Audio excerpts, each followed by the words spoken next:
So today's worksheet is all about borrowing when you are subtracting. So your your computer looks like this, but you cannot do this strictly on the computer. You cannot do this without writing it down. So everyone is going to need a scrap sheet of paper. If you do not have that scrap sheet of paper, pause the computer and get one now. Okay, everybody should now have a sheet of paper. 64, we're going to rewrite it, and 1/3, and 18 and 4/5. Okay, we are subtracting. Make sure you find the common denominator first. Sometimes you won't have to borrow, all right? Sometimes you will. So we're going to do our 3's. 3 times 1 is 3. 3, so this is for 1/3. This is the denominator. That's why I'm doing 3's. 3 times 1 is 3. 3 times 2 is 6. 3 times 3 is 9. So far, none of these can be are shared with 5. 2, 3. 3 times 4 is 12. Nope.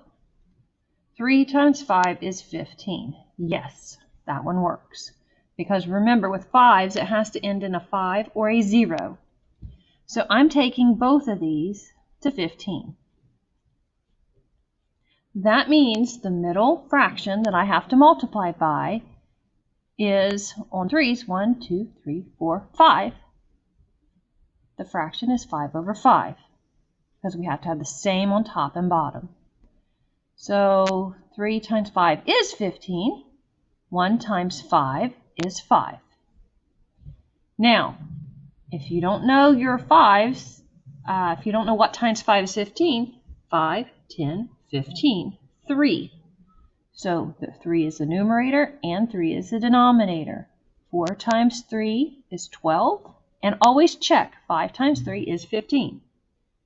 Now, I cannot take 12 from 15. I'm sorry, 12 from 5.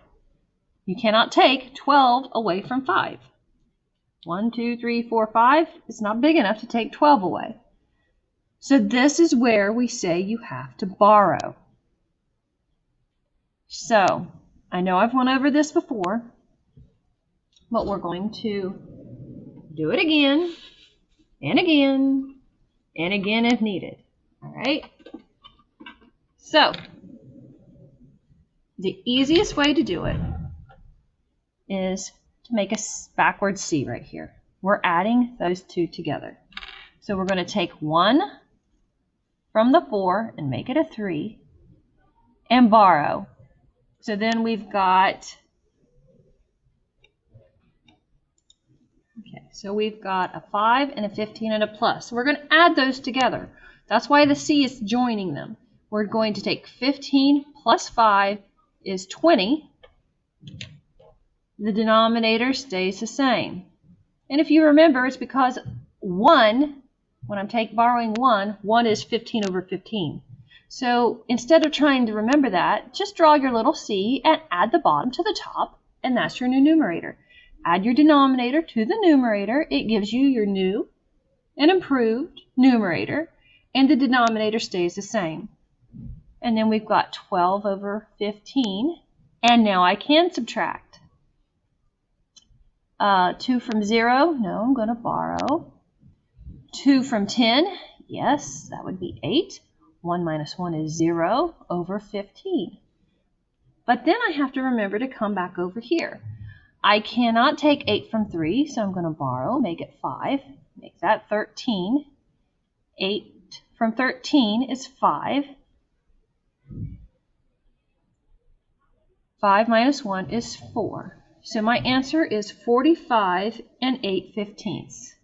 Do not forget the whole number and the fraction combined, making it a mixed number, is your answer. All right, so every single problem on here, it says use borrowing and reduce if necessary. Well, 8 is 1, 2, 2 doesn't work for 15, 4, 4 doesn't work for 15, and 8, 8 doesn't work for 15. And your whole number never changes. It cannot be reduced. So this is my final answer for A. Remember, you have to write these down. Good luck. Happy math.